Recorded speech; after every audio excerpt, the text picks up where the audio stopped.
বৃষ্টি থামার তো কোনো নামই নেই। গ্রামের সব কিছুই তো মনে হয় ডুবে গেছে। ঘরে যা খাবার ছিল সবই তো প্রায় শেষ হওয়ার পথে। এভাবে আর কদিন চলবে?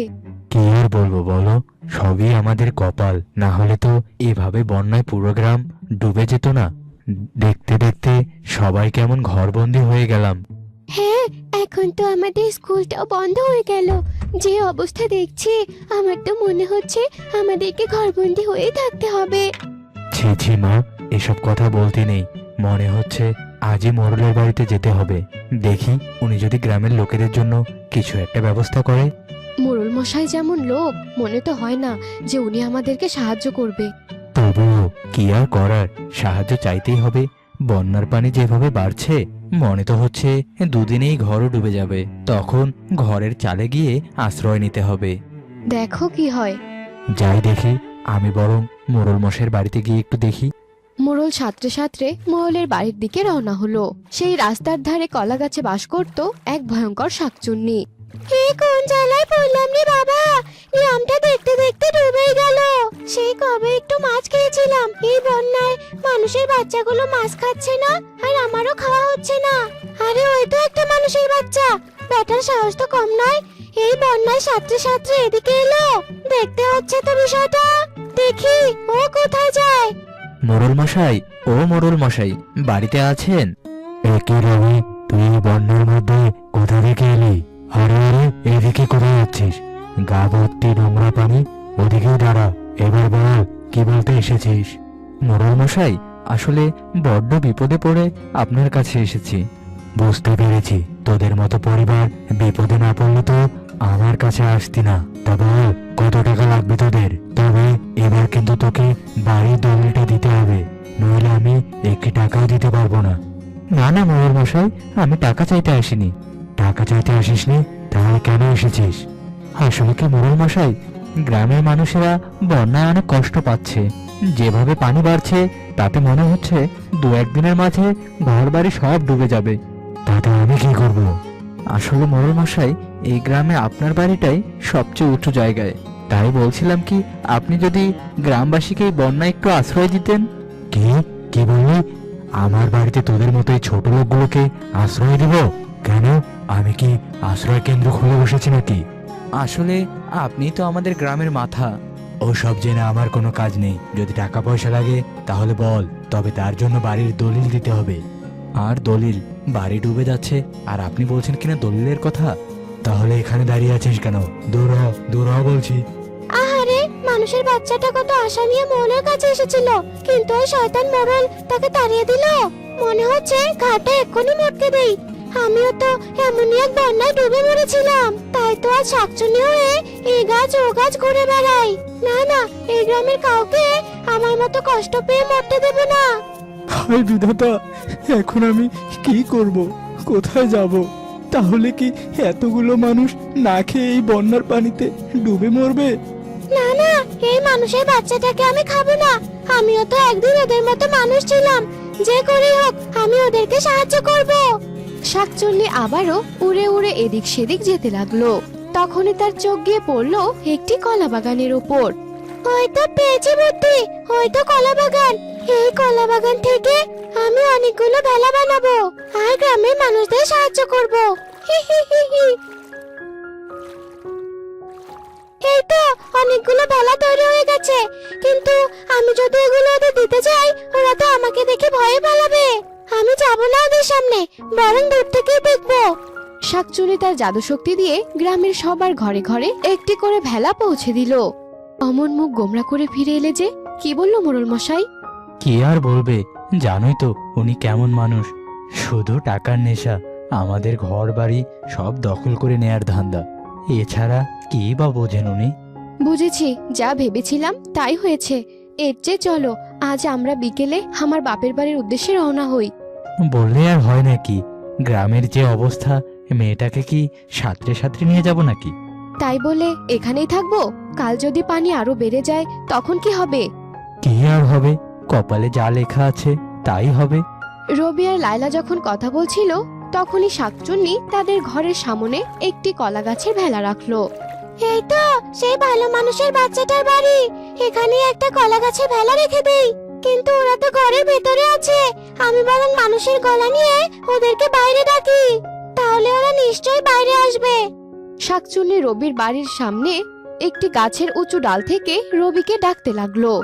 রবি মিয়া, ও রবি মিয়া, বাড়িতে আছো নাকি? আরে কে কে ওখানে? এই অবেলায় কে ডাকছে আমায়? তাই তো, চলো তো বাইরে গিয়ে দেখি কে ডাকছে। রবি ও লায়লা বাইরে বেরিয়ে এলো। আরে এই ভেলাটা কোথা থেকে এলো? আর কে বা আমাকে নাম ধরে ডাকলো? কই, কোথাও তো কাউকে দেখছি না এখানে। হ্যাঁ, সেটাই তো অনেক আশ্চর্যের বিষয়। তবে ভেলাটা যেই রাখুক না কেন, আমাদের হয়তো কাজে লাগবে। ঠিক বলেছ, একটু আগে বলছিলাম না উপরওয়ালা যা চাইবে ভালোই চাইবে। এখন মনে হচ্ছে উপরওয়ালা আমাদের ভালোই চান। আমার বুদ্ধিটা মনে হচ্ছে কাজে লেগেছে। মানুষের বাচ্চাগুলো ভেলা পেয়ে অনেক খুশি হয়েছে। যাই, ভেলাটা নিয়ে এই গ্রামে একটা চক্কর দিয়ে আসি। সাবধানে যেও। আমি বরং ওই মানুষের বাচ্চাটার সাথে গ্রামটা একটু ঘুরে আসি, তাহলে দেখতে পাবো এই ভেলা দেখে লোকেরা কত খুশি হয়েছে। এভাবে শাকচুন্নি রবিকে অনুসরণ করে গ্রামের এদিক সেদিক ঘুরতে লাগলো। বাহ, এ তো সত্যি আশ্চর্যের ব্যাপার। গ্রামের প্রতিটা বাড়িতে একটি করে কলা গাছের ভেলা। রবিদা, একটু এদিকে আসো তো দেখি। গ্রামের সবার বাড়িতে কে যেন একটি করে ভেলা রেখে গেছে। কে যে এমন উপকারটা করলো তাকে তো খুঁজেই পাচ্ছি না। হ্যাঁ সবুজ ভাই, আমিও তো কাউকে খুঁজে পাচ্ছি না। তবে যেই ভালো কাজটা করুক না কেন, উপরওয়ালা যেন তার মঙ্গল করে। এতদিনে মনে হচ্ছে আমি কোনো ভালো কাজ করেছি, তাই তো মানুষের বাচ্চাগুলো আমার জন্য দোয়া করছে। অথচ এতদিন আমি ওদের সাথে খারাপ করেছি, এখন থেকে আমিও ওদের ভালো চাইবো। অন্যদিকে মোড়ল গ্রামের প্রতিটি বাড়িতে ভেলা পৌঁছানোর খবর শুনে খুশি হতে পারলো না। সে কি কালু, এই গরিবের বাচ্চাগুলো ভেলা পেল কোথা থেকে? এসব আমি জানি না মোড়ল মশাই, তবে সবার বাড়িতে একটু করে ভেলা এসে গেছে, এমনকি আমার বাড়িতে এসেছে। না, এ তো মোটেও ভালো কথা নয়। গরিবের বাচ্চাগুলো যদি এই বন্যার পানি থেকে মুক্তি পেয়ে যায়, তাহলে তো কেউ আমার কাছে ঋণ চাইতে আসবে না। হ্যাঁ মোড়ল মশাই, এখন বলে দিন আমাকে কি করতে হবে। কিছু তো একটা করতেই হবে। হ্যাঁ, প্রয়োজনে গ্রামের সকল ভেলা নষ্ট করে দিতে হবে। আর সবার প্রথমে ওই বেটা রবির ভেলাটা নষ্ট করতে হবে। ওটাই তো ওদের সর্দার। আজ তো আমার কাছ থেকে এসেছিল সাহায্য চাইতে। ঠিকই বলেছেন মোড়ল মশাই, রবি মিয়ার খুব সাহস বেড়েছে। হ্যাঁ কালু, যা করার আজকে রাতের অন্ধকারের মাঝেই করতে হবে, যাতে গ্রামের কেউ কিছুই জানতে না পারে। ঠিক আছে মোড়ল মশাই, আপনি শুধু বলুন আমাকে কি করতে হবে। সবার আগে আমার জন্য একটা নৌকোর ব্যবস্থা কর, যেটাতে করে আমি আজ রাতে বেরোতে পারি। আচ্ছা মোড়ল মশাই, আমি এক্ষুনি ব্যবস্থা করছি। বাহ কালু, বলতে না বলতেই রাতের ভিতরে নৌকা ব্যবস্থা করেছিস। হ্যাঁ মোড়ল মশাই, সারা গ্রাম এখন ঘুমিয়ে আছে, যা করার এক্ষুনি করতে হবে। তাড়াতাড়ি নৌকোয় চড়ে বসুন। এরপর মোড়ল নৌকায় বসলো। কালু নৌকা করে নিয়ে গেল রবির বাড়ির সামনে। ওদিকে নৌকার শব্দ পেয়ে বটগাছের শাকচুন্নির ঘুম ভেঙে গেল। দূর, এত রাতে কে আমার ঘুম ভাঙালো? কার এত বড় সাহস? আরে, ওই যে একটা নৌকা, এত রাতে আবার কে এদিকে আসছে? ব্যাপারটা তো সুবিধার মনে হচ্ছে না। ওই দেখুন মোড়ল মশাই, রবির ভেলা। এবার বলুন ওটাকে কি করতে হবে। কি আর করবি, এই যে কুড়াল, এটা দিয়ে ভেলাটাকে ভেঙে ফেল। তারপর দেখবো এই গরিবের বাচ্চাগুলো এই বন্যার হাত থেকে কিভাবে বাঁচে। তাদের পেটে পেটে এত শয়তানি! দাঁড়া, তোদেরকে আমি দেখাচ্ছি মজা। শাকচুন্নি নিজের আসল রূপে মোড়লের সামনে গিয়ে হাজির হলো। মোড়ল ভয়ে চিৎকার করে উঠল। ওরে বাবারে শাকচুন্নি, ওরে কালু, বাঁচা বাঁচা শাকচুন্নি। ওরে বাবারে শাকচুন্নি, নিজে বাঁচলে বাপের নাম। কালু, পালা এখান থেকে, পালা কালু, পালা। এবার তোর কি হবে বলের বাচ্চা? এবার তোকে কে বাঁচাবে? এতদিন তো অনেক অত্যাচার করেছিস, এখন আমি তোর রক্ত খাবো। না না, আমায় তুমি কেউ না। ওরে রবি, বাঁচা বাঁচা আমাকে। আরে আরে, বাইরে চিৎকার করছে কে? হ্যাঁ, আমিও তো তাই শুনতে পেলাম। চলো তো গিয়ে দেখি। রবি ও লায়লা বাড়ির বাইরে গিয়ে দেখলো, শয়তান মোড়ল, একে তো গ্রামের কাউকে তুই সাহায্য করিস না, তার উপর আমি আবার সবাইকে ভেলা দিয়েছি, আর সেটাও তুই নষ্ট করতে চাইছিস। দাঁড়া, এক্ষুনি তোর ঘাটটা আমি মটকে দেবো। না না শাকচুন্নি, তুমি মোড়লের কোনো ক্ষতি করো না।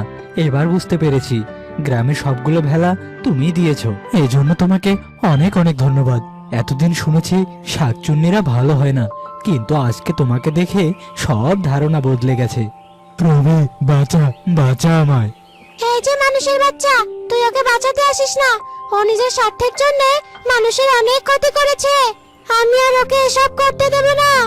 না না শাকচুন্নি, তুমি ওনাকে মেরো না। আমি বুঝেছি উনি অনেক অন্যায় করেছে, কিন্তু কাউকে মারা ঠিক নয়। আমায় তুই ক্ষমা করে দে রবি, আমি যা করেছি অন্যায় করেছি, কিন্তু আজ তুই আমার হয়ে অন্যের কাছে সাহায্য চাইছিস। তবে আমি তোকে কথা দিচ্ছি, আমি আর ভুল করব না। এমনকি তোদের সব দলিল আমি ফিরিয়ে দেব। শুধু তাই নয়, বন্যা থেকে বার হওয়ার জন্য যা কিছু করা সম্ভব আমি সব করব। না না মোড়ল মশাই, আপনাকে ক্ষমা চাইতে হবে না। আপনি যে নিজের ভুল বুঝতে পেরেছেন, আমি তাতেই খুশি। শাকচুন্নি, এবার তো ওনাকে ক্ষমা করে দাও। বেশ, তবে দিলাম ক্ষমা করে।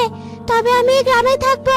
যদি কেউ কারো ক্ষতি করতে চায়, তাহলে তাকে আমি ছাড়বো না। তখন ঠিকই তাদের ঘাড় মটকে দেব। এ কথা বলে আবারও শাকচুন্নি তার গাছে চলে গেল। পরের দিন সবাই মিলে বন্যা থেকে বাঁচার জন্য মোড়লের বাড়িতে আশ্রয় নিল। কত ঘুরে ঘুরে একটি পুকুর পেলাম, এবার নিশ্চিন্তে মাছ খাওয়া যাবে। শাকচুন্নি এ কথা বলে পুকুরের পাশে বটগাছে পা ঝুলিয়ে বসে রইল। সেই পুকুরের পাশে ছিল সবুজের বাড়ি। বৌমা, আজ দুপুরে ভাত পাবো না নাকি? কি হলো, কথা শুনছো না? এই তো মা, আপনার ভাত নিয়ে এসেছি, নিন, খেয়ে নিন। হ্যাঁ, তা তো খাবোই, না খেয়ে মরবো নাকি? তোমরা তো অবশ্য তাই চাও। কি হয়েছে মা, চেঁচামেচি করছো কেন? হ্যাঁ হ্যাঁ, আমার কথা তো এখন তোর কাছে চেঁচামেচি মনে হবে। বউয়ের প্রেমে ডুবে একেবারে হাবুডুবু খাচ্ছিস, আর মায়ের কথা ভুলে গেছিস, তাই না? কি সব যাতা বলছো মা? তোমার কি মাথা ঠিক আছে? আমি জানি তুমি মায়াকে পছন্দ করো না, তাই বলে দিনরাত ওকে এভাবে কথা শোনাবে? তুমি আবার কি শুরু করলে? ঢং দেখে আর বাঁচি না। মা ছেলের সম্পর্ক নষ্ট করে এখন এসেছে কথা শোনাতে। যাও, দূর হও আমার সামনে থেকে। দেখো মা, রোজ রোজ তোমার এই অশান্তি কিন্তু মেনে নেওয়া যাচ্ছে না। হ্যাঁ, তা মেনে নিবি কেন? এত যদি তোদের সমস্যা হয়, তাহলে আমাকে বৃদ্ধাশ্রমে পাঠিয়ে দে। এই মেয়ে তো এটাই তোর কানে দিনরাত ঢালছে। একদমই না মা, মায়া অনেক ভালো মেয়ে। আমি জানি ওর বাবার টাকা পয়সা নেই জন্য তুমি ওকে দেখতে পাচ্ছ না, তবুও কখনো কিচ্ছু বলে না। দেখ বাবা, আমি তো তোকে এখনো বলছি, ওই মেয়ে তোর বউ হওয়ার যোগ্য না। আমার মামাতো ভাইয়ের মেয়ে ঋতু এখনো আছে তোকে বিয়ে করার জন্য। তুই বললে আমি ওকে আমার বৌমা বানাতে চাই। ছি মা, ছি, তুমি এসব কি বলছো? আমার বিয়ে হয়ে গেছে, তুমি কখনো বদলাবে না। কেঁদো না মায়া, কি আর বলবো বলো? তুমি তো জানোই আমার মা কেমন। মায়ের কথায় তুমি কিচ্ছু মনে করো না। না, আমি কিচ্ছু মনে করিনি। আসলে এগুলো তো আমার কাছে নতুন না। আমার মা মারা যাওয়ার পর থেকে আমার সৎ মা আমাকে অনেক কথা শুনিয়েছে। থাক মায়া, ওসব কথা আবার বলছো কেন? আসলে মায়ের বয়সটা অনেক বেড়েছে তো, তাই কিনা কি বলে বুঝতে পারে না। দেখো, একদিন সব ঠিক হয়ে যাবে। বৌমা, বৌমা কোথায় তুমি? ওই যে মা আমাকে ডাকছে, গিয়ে দেখি মায়ের কিছু লাগবে নাকি। কি হয়েছে মা, আমায় ডাকছেন? হ্যাঁ ডাকছি, না ডেকে কি আর উপায় আছে? এসব কি রান্না করেছো? একটু মুখে দেওয়ার জো নেই। কেন মা, কি হয়েছে? দেখো বৌমা, তোমার বাবা ছোট লোক হতে পারে, কিন্তু আমার ছেলে তো ছোট লোক না যে এসব শাকপাতা দিয়ে আমাকে ভাত খেতে হবে। মা, আজকে তো আপনার ছেলে মাছ আনেনি। সব সময় দোষ আমার ছেলের ঘাড়ে দেবে না। আর তুমি এসব কি রান্না করেছো? না আছে নুন, না আছে ঝাল। কেন মা, কি হয়েছে? মায়ের রান্না তো ভালোই হয়েছে। ওই যে চলে এসেছে বউয়ের উকিল। শোন বাবা, তোর যদি আমাকে এতই খারাপ লাগে, তাহলে আমাকে অন্য কোথাও দিয়ে আয়। আমি তোর এই বউয়ের সাথে আর থাকতে পারবো না। মাকে কিছু বলো না, যাও তুমি বরং বাজার থেকে মায়ের পছন্দের মাছ কিনে আনো। হ্যাঁ হ্যাঁ, মিষ্টি কথা বলে শাশুড়িকে তো হাতে রাখতে হবে, তাই না? না হলে যে শাশুড়ির মোটা মোটা গয়নাগুলো পাওয়া যাবে না। শোনো মা, এতই যদি তোমার এসব খেতে অসুবিধা হয় তাহলে আমি বাজার থেকে মাছ কিনে আনি, তারপর না হয় সেগুলো রান্না করে খেও। রান্না যখন করে ফেলেছে, ফেলে দেওয়া তো ঠিক না। আমি বরং আজ এগুলোই খাই। আমার তো অনেক খারাপ লাগছে মাগুলো খেতে পারছে না দেখে। আরে ধুর, ওসব কথা ছাড়ো তো। মা তো ওগুলো রাগের মাথায় বলেছে, এখন দেখছো না কিভাবে খাচ্ছে। তবুও তুমি যাও, এক্ষুনি একটা মাছ কিনে নিয়ে এসো। আচ্ছা বাবা, যাচ্ছি। আরে আরে, মাছের টাটকা গন্ধ পাচ্ছে মনে হচ্ছে। গিয়ে দেখি তো ব্যাপারটা। ইলিশ মাছের গন্ধ, এই গন্ধে আমি অন্ধ। একটা যদি পাই অমনি ধরে গাপুস গাপুস খাই। হি হি হি হি। আরে ওই তো, গন্ধটা তো ওখান থেকে আসছে। দাঁড়া, আজ তোকে আমি মাছ খাওয়াচ্ছি। শাকচুন্নি তার জাদু শক্তি দিয়ে সবুজের ব্যাগ থেকে মাছটি নিয়ে এলো। আরে আরে, হঠাৎ এমন ব্যাগটা হালকা লাগছে কেন? হি হি হি হি, হালকা তো লাগবেই, মাছটা যে আমি নিয়ে নিয়েছি। দেখবে মা, বাজার থেকে আজ কত সুন্দর টাটকা একটা ইলিশ এনেছি। তাই নাকি বাবা? তাহলে তো ভালোই। তোর বউকে বল ভালোভাবে রান্না করতে। হ্যাঁ মা, তাই বলছি। মায়া, ও মায়া, কোথায় গেলে? এদিকে একটু আসো দেখি। হ্যাঁ, কি হয়েছে? এই যে ব্যাগটা ধরো, এর মধ্যে বাজার আছে। হ্যাঁ, দাও দেখছি। হে কি, এতে তো দেখছি শুধু সবজি আর তরকারি। তোমাকে যে বলেছিলাম মাছ আনতে, মাছ আনোনি। কি আবল তাবল বলছো? ভালো করে দেখো, একটা বড় ইলিশ এনেছি। আমি তো ভালো করেই দেখলাম, কোথায়? মাছ তো নেই। কিন্তু আমি যে বাজার থেকে একটা বড় মাছ নিয়ে এলাম, সেটা গেল কোথায়? দেখ বাবা দেখ, আমার উপর প্রতিশোধ নিতে এই মেয়েটা নিশ্চয়ই মাছ লুকিয়ে রেখেছে। এসব আপনি কি বলছেন মা? আমি কেন মাছ লুকিয়ে রাখবো? সেটা তুমি ভালো জানো। দেখো মা, এখন এসব কিছু বলো না। একে তো কিছু বুঝতেই পারছি না, তার উপর আবার তোমার এমন আজগবি কথা। হ্যাঁ, আমার কথা তো আজগবি লাগবে, আর তোর বউয়ের কথা তো এখন মধু। আবার শুরু করলে? দূর, এ বাড়িতে আর থাকতেই মন চায় না, যত সব অশান্তি। সবুজ রাগ করে বাড়ি থেকে বেরিয়ে গেল, আর মালা কাঁদতে কাঁদতে পুকুর পাড়ে গিয়ে বসলো। আর কতদিন এমন অত্যাচার সহ্য করতে হবে? মা মারা যাওয়ার পর থেকে কম অত্যাচার সহ্য করিনি। ভেবেছিলাম বিয়ের পর সব ঠিক হয়ে যাবে, কিন্তু না, এখন শাশুড়িও আমাকে দেখতে পারে না। হে কি, কে ওই মেয়ে? এভাবে কাঁদছে কেন? আশ্চর্য, এতদিন মানুষকে দেখলেই আমার জিভ লকলক করতো, কিন্তু আজ এই মেয়েকে দেখে আমার এমন মায়া লাগছে কেন? মনে হচ্ছে মেয়েটা আমার অনেক চেনা। আমাকে জানতেই হবে মেয়ের কিসের এত কষ্ট। হে যে মেয়ে, কি হয়েছে তোমার? এখানে বসে কাঁদছো কেন? আমার কপালে দোষের কারণে বুড়িমা, সবই তো আমার কপাল। বলো আমাকে, আমি যদি তোমার কোনো উপকার করতে পারি। আহারে, কেঁদো না মেয়ে, সব ঠিক হয়ে যাবে। না বুড়িমা, কিচ্ছু ঠিক হবে না। আমার পোড়া কপাল কখনো ঠিক হবে না। বেশ, তবে আমাকে একটা চেষ্টা করতে দাও। কিন্তু বুড়িমা, আপনি আপনি কি করবেন? আর আমি তো আপনাকে চিনিও না। চিনতে হবে না, আমি অনেক দূর থেকে এসেছি। আসলে আমার আপন বলতে কেউ নেই। আমারও তোমার মতো একটা মেয়ে ছিল, তাই ভাবছি আমাকে দিয়ে যদি তোমার কোনো উপকার হয় তাহলে ক্ষতি কি? কিন্তু কোনো কিন্তু কিন্তু করো না মা, তুমি আমাকে তোমার সাথে তোমার বাড়িতে নিয়ে চলো। আর হ্যাঁ, তুমি সবাইকে বলবে আমি তোমার নানি হই। বেশ, আপনি যখন বলছেন তাহলে চলুন। এরপর মায়া বুড়িমাকে তার বাড়িতে নিয়ে গেল, আর তার সাথে বুড়িমাকে দেখে তার শাশুড়ি রেগে গেল। এ কি, কোথা থেকে এলে তুমি? বাড়িতে যতগুলো কাজ পড়ে আছে সেগুলো কে করবে? আর এই মহিলা কে তোমার সাথে? মা, উনি আমার নানি হন। অনেকদিন পর নানিকে দেখে আসলে একটু গল্প করছিলাম আর কি। তোমার নানি? কই, আগে তো ওনার কথা শুনিনি, এখন আবার উনি কোথা থেকে উদয় হলো? মা, ওকে কিছু বলবেন না, ও তো জানতো না যে আমি আসবো, তাইও আপনাদেরকে কিছু বলতে পারেনি। আসলে আমার মেয়ে তো অনেক আগেই মারা গেছে, আমার আর আপন বলতে কেউ নেই, তাই ভাবলাম কবে না কবে মরে যাই, তাই নাতনিকে একবার দেখে আসি। ও আচ্ছা, এসেছেন যখন, তাহলে একবেলা খেয়ে দিয়ে বিদে হন। কিন্তু আমি যে কাজে এসেছি তা তো একদিনে হবে না। কাজ? কিসের কাজ? বললাম না আমার আপন বলতে কেউ নেই, তাই আমার গয়নাগাটি জায়গা সবকিছু আমার নাতনিকেই দেব। আর তাই তো আমি এখানে এসেছি। জায়গা জমি গয়নাগাটি কি হলো বৌমা?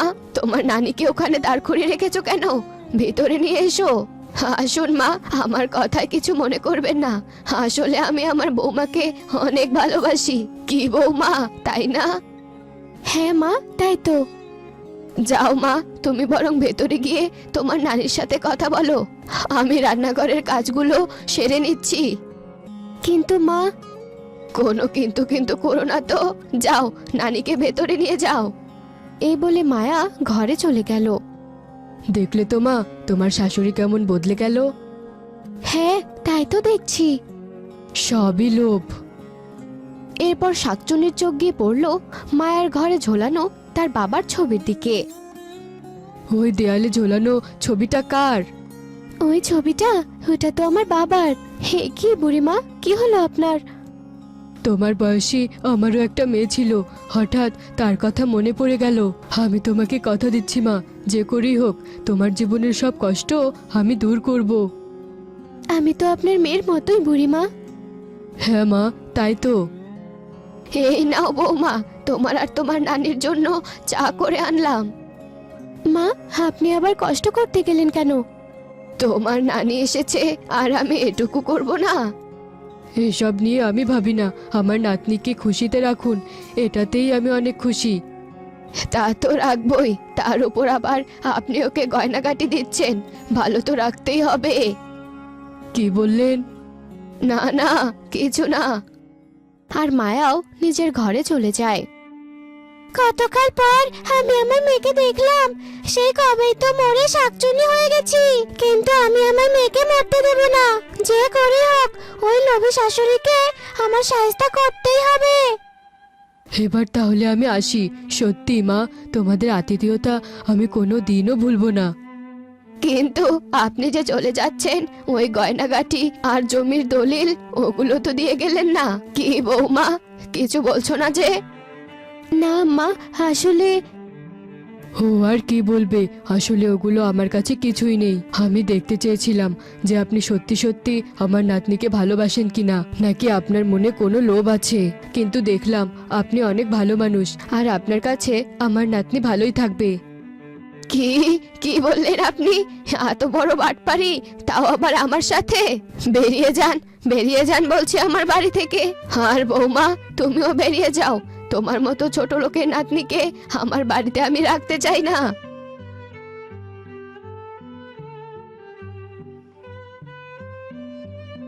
শয়তান, তোর এত বড় সাহস! তুই আমার সামনে আমার মেয়েকে ধাক্কা দিস? দাঁড়া, এক্ষুনি আমি তোর ঘাড়টা মটকে দিচ্ছি। শাকচুন্নি, কি বৌমা, এই ছিল তোমার মনে? শেষে কিনা একটা শাকচুন্নিকে নিয়ে এলে আমার কাছে। আরে এসব কি হচ্ছে? শাকচুন্নি, বুড়িমা কোথায় গেল? আর এই শাকচুন্নি বা কোথা থেকে এলো? ছেড়ে দাও, ছেড়ে দাও বলছি আমার মাকে। দেখ, যাকে তুই এত অবহেলা করিস, আর সেই তোর প্রাণ ভিক্ষা চাইছে আমার কাছে, আর তুই কিনা এখনো তাকে দোষ দিয়ে যাচ্ছিস। আমায় তুমি ক্ষমা করে দাও বৌমা, লোভে আমি এতদিন অন্ধ হয়েছিলাম, তাই তোমার ভালোবাসা আমি বুঝতে পারিনি। তবে আমি তোমায় কথা দিচ্ছি, এখন থেকে তোমাকে নিজের মেয়ের মতো করে ভালোবাসবো। বেশ, তাহলে তো হয়ে গেল। এবার আমার বিদায়ের পালা। তবে হ্যাঁ, আমি কিন্তু এই গ্রামেই থাকবো, আর কেউ যদি আমার মায়ের উপর অত্যাচার করে তাহলে আবার ফিরে আসবো। ধন্যবাদ শাকচুন্নি, তুমি আজ আমাকে নতুন মা উপহার দিলে। এ হলো আমার শাশুড়ি। কিন্তু একটা কথা, তুমি আমায় মেয়ে বলে ডাকলে কেন? আমি যখন বেঁচে ছিলাম তখন তোমারই মতো আমারও এক মেয়ে ছিল। বেশ, তাহলে আজ থেকে আমিও তোমার মেয়ে, আর তুমি আমার মা।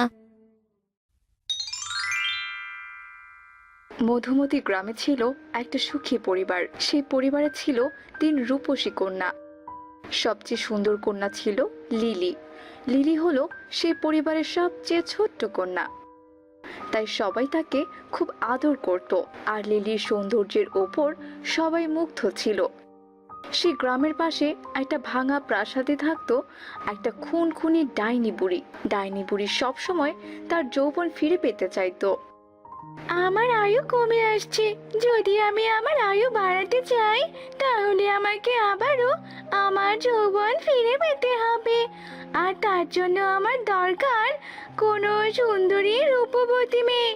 আমাকে আজই বেরিয়ে পড়তে হবে রূপবতী মেয়ে খোঁজার জন্য। এই বলে ডাইনি বুড়ি বেরিয়ে পড়ে তার শিকার খুঁজতে। খুঁজতে খুঁজতে ডাইনি বুড়ির চোখ পড়ে লিলির ওপরে। তখন সে বলতে থাকে, আরে বাহ, আমি আমার শিকার পেয়ে গেছি। এখন শুধু একে আমার কাছে আনা বাকি, শুধু একটা সুযোগের অপেক্ষা।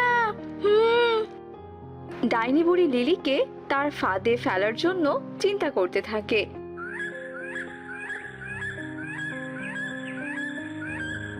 অনেক অপেক্ষার পর ডাইনি বুড়ি লিলিকে একা পেয়েছে। লিলি তখন একা রাস্তায় হাঁটছিল। ডাইনি বুড়ি ছদ্মবেশ নিয়ে লিলির সামনে যায়। ও গো মেয়ে, শুনছো গো? আমাকে তুমি একটু সাহায্য করতে পারবে? এই যে কাঠের বোঝাটা দেখছো, এটা অনেক ভারী লাগছে গো আমার। তুমি একটু কষ্ট করে বোঝাটা আমার কুঠিরে পৌঁছে দিতে পারবে? তোমার কুঠির কোথায় গো বুড়িমা? আমার যে বাড়ি ফিরতে হবে। ওই তো জঙ্গলের কাছেই আমার কুঠির। ঠিক আছে বুড়িমা, দাও কাঠের বোঝাটা আমাকে দাও, আমি এক্ষুনি পৌঁছে দিচ্ছি। এরপর লিলি বুড়ির কাঠের বোঝা মাথায় তুলে নেয় আর জঙ্গলের কাছে পৌঁছে যায়। বুড়িমা, অনেক দূর তো চলে এলাম, আর কত দূর যেতে হবে? এই তো আর একটু ভেতরেই, আর একটু কষ্ট করে চলো মা। ঠিক আছে বুড়িমা, যাচ্ছি। এরপর লিলি বুড়িমার সাথে জঙ্গলের ভেতরে একটা কুঠিরের কাছে গিয়ে পৌঁছায়। এই নাও বুড়িমা, চলে এসেছি। এবার তাহলে আমি আসি, ভালো থেকো বুড়িমা। লিলি যেই না চলে আসবে অমনি ডাইনি বুড়ি তার আসল রূপে ফিরে আসে। এই তোর আবার এত তাড়া কিসের রে? তোকে তো ফিরে যাওয়ার জন্য এখানে আমি নিয়ে আসিনি। মানে মানে তুমি কে? তুমি কে গো? আমি হলাম ডাইনি বুড়ি। আমার বয়স বাড়ার কারণে আমার আয়ু কমে গেছে রে। এবার আমি তোকে মেরে আমার যৌবন ফেরত নেব। আমি আবার আগের মতো সুন্দরী হয়ে উঠব। না না, আমাকে মেরো না। আমি তো তোমার কোনো ক্ষতি করিনি, দয়া করে আমাকে মেরো না। আমি তো তোমাকে সাহায্য করেছি, বলো ছেড়ে দাও। তুই অনেক ভালো রে, আমি তোকে মারবো না, তবে আমি তোকে চিরনিদ্রায় পাঠিয়ে দেব। তুই যতদিন ঘুমন্ত অবস্থায় থাকবি ততদিন আমার আয়ু বাড়বে, বুঝেছিস তো? তবে কি আমি সারা জীবন ঘুমিয়েই থাকবো? দয়া করে আমার সাথে এমন অন্যায় করো না, আমাকে এখান থেকে যেতে দাও। বাড়িতে সবাই আমার জন্য অপেক্ষা করছে, ছেড়ে দাও আমাকে।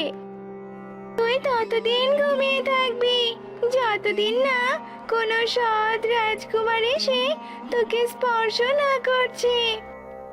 না না, আমার সাথে তুমি এমনটা করো না, আমাকে তুমি ছেড়ে দাও। দয়া করো আমার উপর, দয়া করো, আমাকে তুমি ছেড়ে দাও। কিন্তু ডাইনি বুড়ি লিলির কোনো কথাই শোনে না। ডাইনি বুড়ি জাদু করে লিলিকে ঘুম পাড়িয়ে দেয়। লিলি ঘুমানোর সাথে সাথে ডাইনি বুড়ি আবারও তার যৌবন ফিরে পায়। এরপর সেই ডাইনি লিলিকে ওই কুঠিরে রেখে চলে যায়। ধীরে ধীরে লিলির চেহারা বৃদ্ধার মতো হতে শুরু করে। এভাবেই কেটে যায় বেশ কয়েকদিন। লিলির পরিবার লিলিকে কোথাও খুঁজে পায় না, তাই ওর পরিবার ওকে হারানোর শোকে পড়ে যায়। এভাবেই প্রায় 1 মাস খানেকের মতো কেটে যায়। আর অন্যদিকে ছিল রূপপুর রাজ্য। সেই রাজ্যের একমাত্র রাজকুমার ছিল বীর। বীর ঠিক করে সে জঙ্গলে শিকার ধরতে যাবে, তাই সে একাই শিকার করার জন্য বেরিয়ে পড়ে। জঙ্গলে অনেকক্ষণ ঘোরার পর বীরের খুব তৃষ্ণা পেয়ে যায়, তাই সে পানির খোঁজ করতে থাকে। আর পানির খোঁজ করতে করতে সেই কুঠিরের কাছে গিয়ে পৌঁছায়। আহ, অবশেষে একটা কুটির পেলাম। এখানে নিশ্চয়ই পানির ব্যবস্থা হয়ে যাবে। কুঠিরে কেউ আছেন? আমাকে একটু সাহায্য করতে পারবেন? আমি শিকারে বেরিয়েছিলাম, এখানে এসে খুব তৃষ্ণা পেয়ে গেছে। একটু পানি দিতে পারবেন? কি ব্যাপার, কোনো সাড়া নেই। আমি কি একবার কুঠিরের ভেতরে যাব? আমার যাওয়াটা কি ঠিক হবে? এভাবে থাকতেও তো অনেক কষ্ট হচ্ছে। একবার যাই। এই বলে রাজকুমার বীর কুঠিরের ভেতরে যায় আর দেখে একটা বৃদ্ধা ঘুমিয়ে আছেন। তা দেখে বীর বলে, আরে, এখানে তো একটা বৃদ্ধা ঘুমিয়ে আছে। তাকে কি ডাকা ঠিক হবে? কিন্তু কোনো উপায় তো দেখছি না। ও বৃদ্ধা, বৃদ্ধা, আমাকে একটু পানি দিবে? বৃদ্ধা, এ কি, উনি তো আমার কোনো কথাই শুনছে না। ওনার আবার কিছু হয়নি তো? এই বলে রাজকুমার বীর যেই না ঘুমন্ত লিলির শরীরে হাত দেয়, অমনি লিলির ঘুম ভেঙে যায় আর লিলি এমন অবস্থা দেখে চমকে ওঠে। একে আমার শরীরের একই হাল হয়েছে। আমার শরীরের এ কেমন পরিবর্তন? তার মানে সেই ডাইনি বুড়ি আমার এমন হাল করেছে? কি কি বলছেন আপনি এসব? আপনি তো ঘুমিয়েছিলেন। আমি আপনাকে স্পর্শ করতে আপনার ঘুম ভাঙলো। এরপর লিলি রাজকুমার বীরকে সব কথা খুলে বলে। তা শুনে রাজকুমার বীর বলে, কোথায় সেই ডাইনি বুড়ি? কোথায় পাবো সেই ডাইনি বুড়িকে? আমি নিজেই তোমাকে আগের রূপ ফিরিয়ে দেব। এই জঙ্গলের কোথাও না কোথাও ডাইনি থাকে, তবে আমি তা জানি না। রাজকুমার বীর আর কোনো কথা না বলে ঘোড়া নিয়ে বেরিয়ে পড়ে আর অনেক খোঁজাখুঁজির পর সেই ডাইনি বুড়িকে দেখতে পায়। ডাইনি, তুমি কেন সেই মেয়েকে বৃদ্ধা বানিয়ে দিয়েছো? তুমি আবার তাকে আগের মতো করে দাও। না না, কখনোই না। আমি আমার রূপ কিছুতেই হারাবো না। তবে রে ডাইনি। ডাইনির কথা শুনে রাজকুমার বীর প্রচন্ড রেগে যায় আর তলোয়ার দিয়ে সেই ডাইনিকে হত্যা করে। ডাইনিকে হত্যা করার সাথে সাথে লিলি আবারও তার আগের রূপ ফিরে পায়।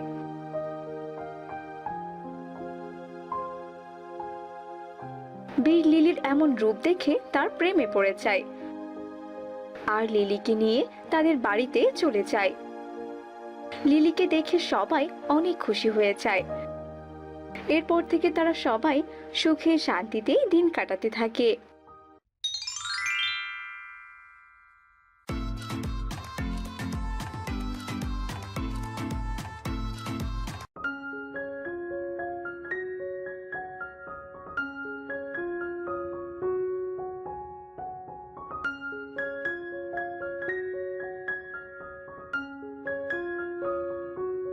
দেখো দেখো, আজও দুই বোন এতটা খেয়ে এসেছে যে ঠিক মতো দাঁড়াতেও পারছে না।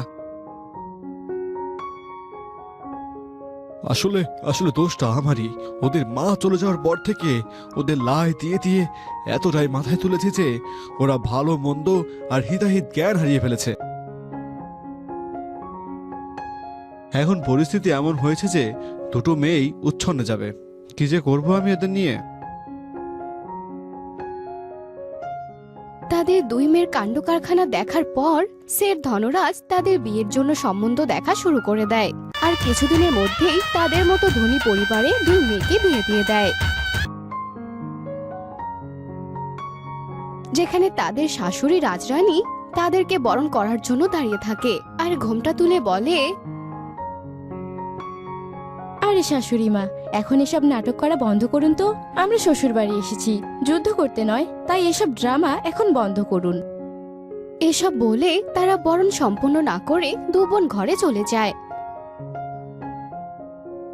এবং তাদের দুই বোনের এমন ব্যবহার দেখে তাদের শাশুড়ি ও তাদের দুই স্বামী ভীষণ অবাক হয়ে যায়।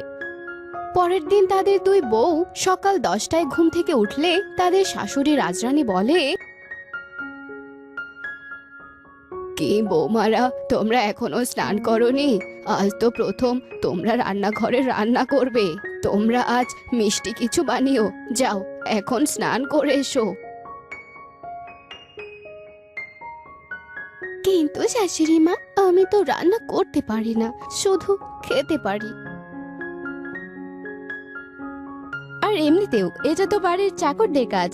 আমরা আমাদের বাড়িতে কখনো রান্নাই করিনি।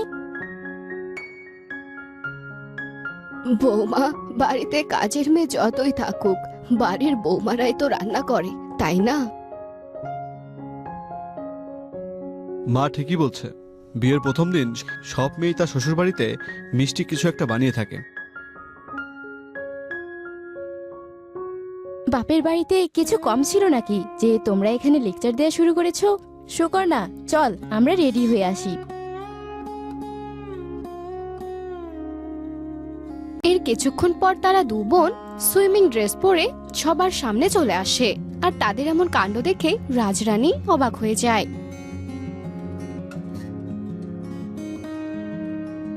এরা তো দেখছি আমার মাথা একদম হেট করে দেবে। হে ভগবান, এখন আমি এদের নিয়ে কি করব?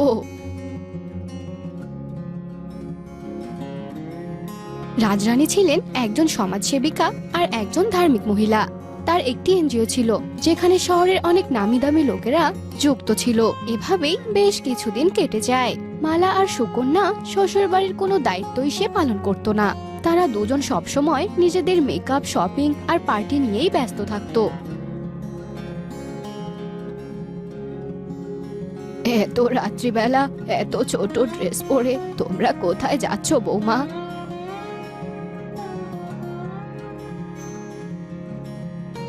শাশুড়ি মা, আজকে আমাদের ফ্রেন্ডের বার্থডে পার্টি আছে, আমরা সেখানেই যাচ্ছি। আমাদের লেট হয়ে যাচ্ছে, চল সুকন্যা।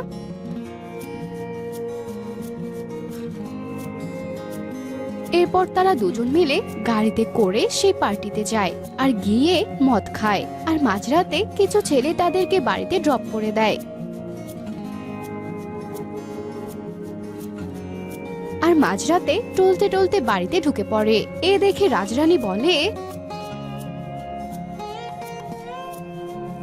এ কি অবস্থা তোমাদের? তোমরা দুজন তোমাদের লিমিট ক্রস করে ফেলেছো। ও শাশুড়ি মা, আপনি আবার আমাদেরকে জ্ঞান দিচ্ছেন? এটাই তো আমাদের এনজয় করার সময়।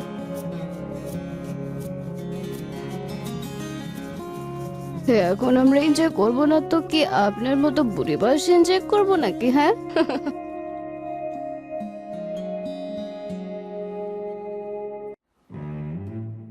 তখন নিখিল আর রোহিত সেখানে এসে দাঁড়িয়ে পড়ে আর ওদেরকে জোরে থাপ্পড় মারে। আর তাদের দুই বোনের মাথা খুবই গরম হয়ে যায় আর তারা তাদের বরকেও থাপ্পড় মারে। আমরা আজকালের মেয়ে, বুঝেছো? দ্বিতীয়বার থাপ্পড় খেতে না চাইলে আর এমনটা করবে না।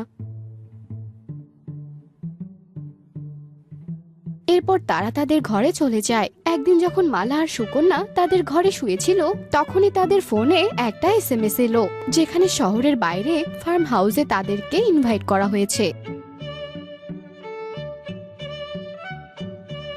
Wow, rave party! আমি শুধু এতদিন এই পার্টির বিষয়ে শুনেছি, আর আজ নিজের চোখে দেখবো। Mala, I am so excited.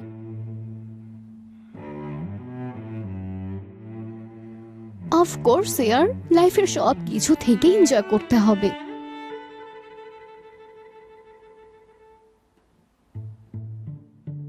দুই বোন ভীষণ খুশি ছিল আর সন্ধেবেলা একটা গাড়ি নিয়ে তারা সেই পার্টিতে চলে যায়। শহরের সেই ফার্ম হাউসের পার্টিতে মদ, গাঁজা, এমনকি সিগারেটও ছিল। সেদিন পার্টিতে নেশা করার পরে তাদের দুই বোনের মাথা প্রচন্ড ঘুরছিল। তারা তো নেশার ঘরে ছিল, কিন্তু তখনই একটা ছেলে মালাকে খারাপ ইঙ্গিতে টাচ করে আর তখনই হঠাৎ করে কারেন্ট অফ হয়ে যায়।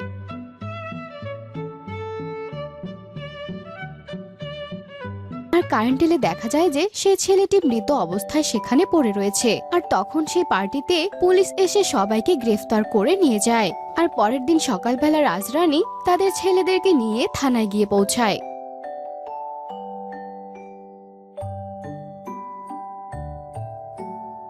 শাশুড়ি মা, বিশ্বাস করুন, আমরা কাউকে মারিনি। প্লিজ হেল্প আস।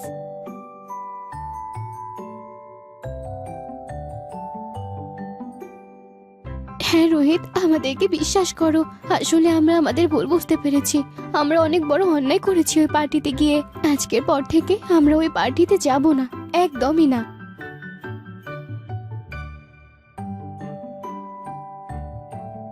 তোমরা তোমাদের ভুল বুঝতে পেরেছো, এটাই অনেক। আকাশ, এইদিকে এসো। ইন্সপেক্টর, এদেরকে ছেড়ে দিন। হ্যাঁ ম্যাডাম। আরে এ তো বেঁচে আছে। হ্যাঁ, এটা আমাদেরই প্ল্যান ছিল, যাতে তোমাদের ভুলটা তোমাদেরকে বুঝিয়ে দিতে পারি।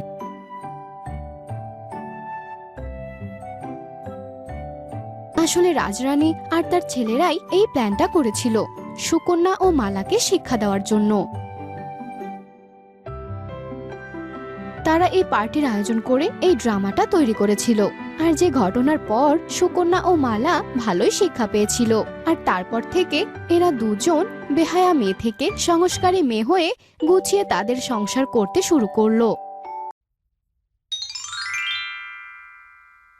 আজকে তো বিগ বসের ফাইনাল, আমাকে দেখতেই হবে। না না, এর পরের এপিসোড আমাকে মিস করা যাবে না, আমাকেও দেখতে হবে। না না, আজকে ইন্ডিয়া এবং পাকিস্তানের ম্যাচ আছে, ওটা আমাকে দেখতে হবে। না না, আজকে আমার ফেভারিট মুভি আছে টিভিতে, আমি ওইটা দেখব। ওদের 4 বউয়ের মধ্যে টিভি দেখা নিয়ে চিৎকার চেঁচামেচি শুরু হয়ে যায়। আর তাদের এমন চিৎকার শুনে তাদের শাশুড়ি মা সেখানে চলে আসেন।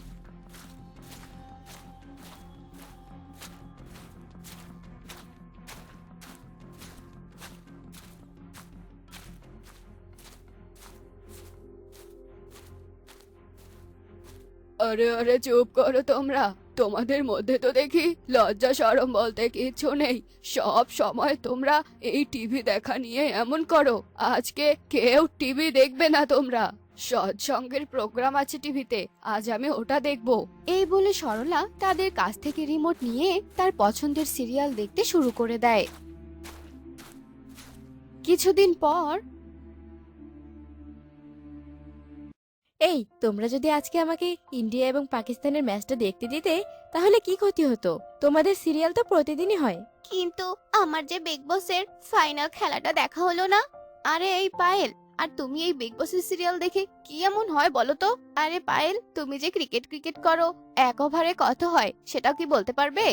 আরে আরে তোমরা চুপ করো, না হলে রান্নাঘর থেকে মা এসে যে আবার বকা শুরু করে দেবে। এই জন্যই তো আমি বলেছিলাম এসব বাদ দিয়ে তোমরা কমিটির কিছু জিনিস দেখো, তাহলেও লাভ হবে।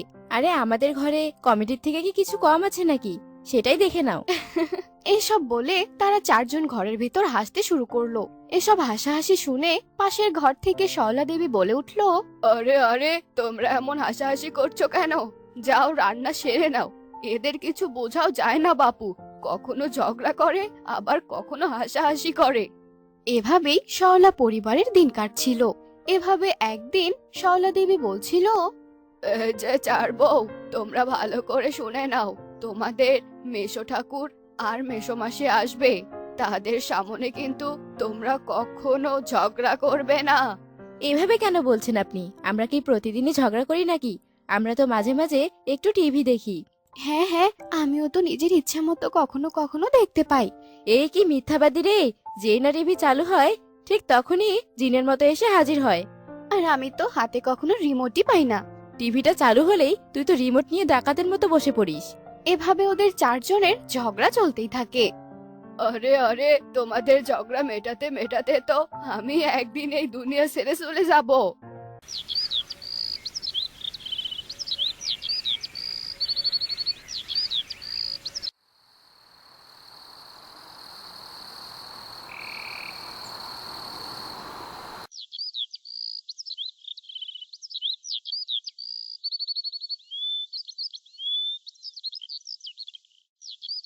এভাবে একদিন সরলা দেবীর বোন আর জামাইবাবু তাদের বাড়িতে চলে আসেন। আরে সরলা, তুমি তো দেখছি বেশ ভালোই ঘরটা গুছিয়ে রেখেছো। আরে এসব তো আমার বৌমারাই করে, ওরাই তো আমার ঘর বাড়ি সব গুছিয়ে রাখে। আচ্ছা, তো তোর 4 বউরা কোথায় রে? ঘরেই আছে, আর কোথায় বা যাবে? ডাকছি, পায়েল, টিনা, অনুরাধা, রূপালী, তোমরা সবাই এদিকে এসো তো। শাশুড়ির কথা শুনে তারা 4 বউ বাইরে এলো।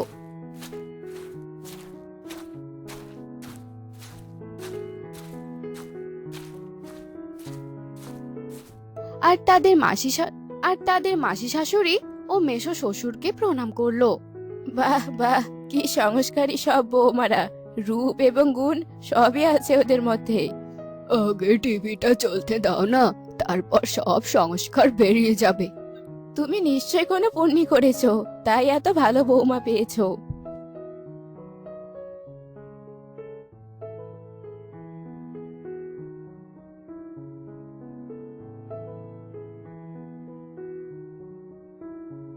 ওরা দুজন কথা বলছিল, তখন অনুরাধা সেখানে এলো। মা, মাসি, মেশো সবাই চলুন, খাবার রেডি আছে।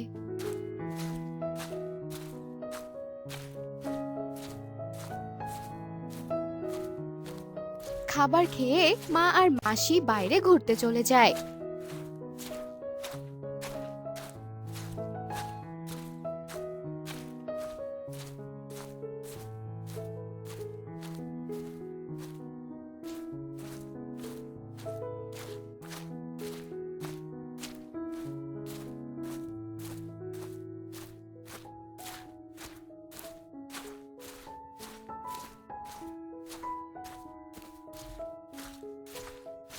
আর মেসোমশাই টিভি দেখতে শুরু করে।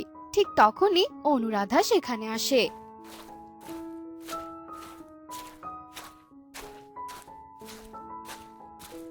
আরে মেশো, তুমি নিউজ দেখছো কেন? ওখানে তো একই খবর বারবার ঘুরিয়ে ফিরিয়ে দেখায়। শোনো না, এখন টেস্ট ম্যাচ চলছে, ওই চ্যানেলটা দাও না, একটু দেখি। মনোহর চ্যানেল পাল্টাতেই টিনা সেখানে চলে আসে।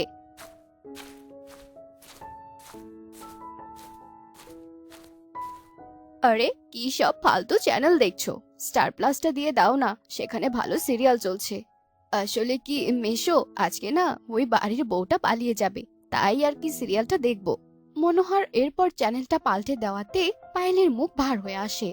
আর ঠিক তখনই সেখানে রূপা চলে আসে।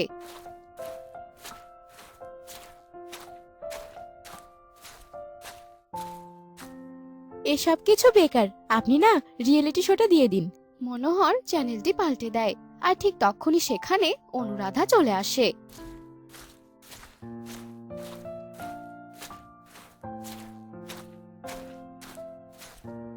মেসোমশাই, আজকে না সালমান খানের একটা সিনেমা আসবে, আপনি ওই চ্যানেলটা দিয়ে দিন না। মনোহর আবারও চ্যানেল পাল্টালো।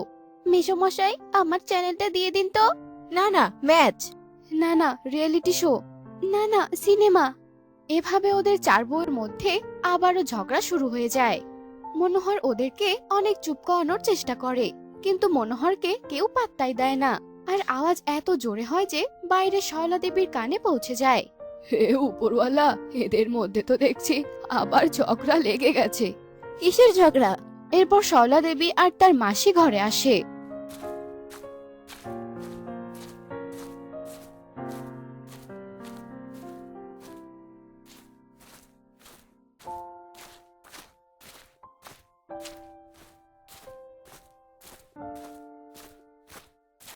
এ বাবা, এ কি? আরে এটাই তো আমার বৌমাদের সব থেকে বড় সমস্যা। এমনিতে এরা খুব ভালো, কিন্তু টিভিতে ওদের পছন্দ মতো জিনিস দেখার জন্য এরা খুবই পাগল। আরে তবে তুমি চারজনের জন্য 4টা টিভি আনিয়ে দাও না। আমি আমার ছেলে অশোককে 4টা টিভির কথা বলছি।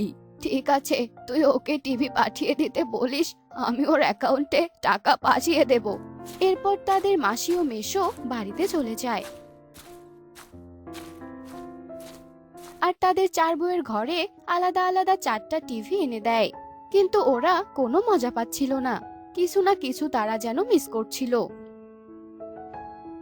শয়লা দেবী যখন ঘরে ছিল, চেঁচামেচির আওয়াজ শুনে বাইরে বেরিয়ে দেখে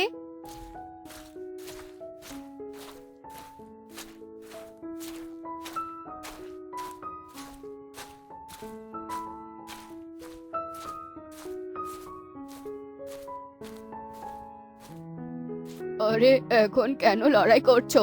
তোমাদের সবারই তো আলাদা আলাদা টিভি হয়ে গেছে। না মা, আমরা লড়াই করা ছাড়া 20 মিনিটের বেশি ছবি দেখতে পারি না, আর ঝগড়া না করে তো থাকতেই পারবো না।